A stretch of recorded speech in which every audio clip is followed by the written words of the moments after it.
Hello, আমি সাকিতা। আমি আজ এসেছি রঙ্গপুর শান্তিনিকেতন বুটিক শপে। এটা আমার রুম থেকে 3 মিনিটের রাস্তা, কিন্তু কখনো আসা হয়নি।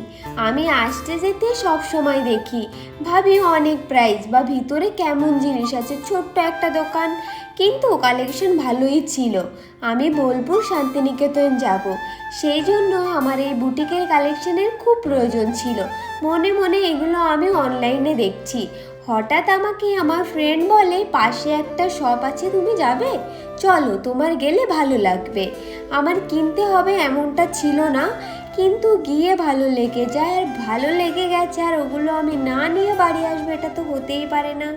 আমি চটপট আমার পছন্দের জিনিস তুলে নিই।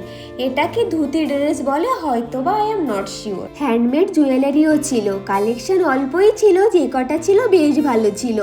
এখানে যদি তোমরা ফটো দেখিয়ে বলো হ্যান্ডমেড এমন জুয়েলারি এনে দিতে, ওরা সেগুলো এনে দেবে। শাড়ি কালেকশনগুলো বেশ ভালো ছিল। আমি পুরোটা ভিডিও করতে পারিনি, তার জন্য শাড়ি কালেকশনগুলো বুঝতে পারবে না। স্টোর ভিজিট করলে অবশ্যই বুঝতে পারবে কেমন কালেকশন আছে। ব্যাগের কালেকশন ছিল বেশ। আমার যে কটা ব্যাগ ভালো লেগেছে আমি সেগুলো শেয়ার করেছি।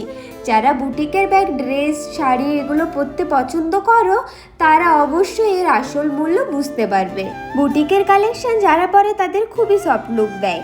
আমাকে পরার পর ভালো নাও লাগতে পারে, কিন্তু জিনিসগুলো কমফোর্টেবল হয়।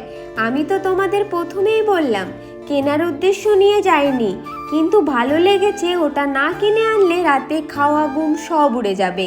জীবনে এগুলোতে আমি হ্যাপি থাকি, তার জন্য সব সময় নিজের কথা শুনি, নিজেকে হ্যাপি রাখি। খারাপ তো সবাই রাখতে জানে, তোমার ভালো চাওয়ার মানুষের বড্ড অভাব, তাই নিজেকে হ্যাপি রাখো। নেক্সট পার্টে শেয়ার করব কি কি কিনেছি। তাহলে আজকের মতো আসি।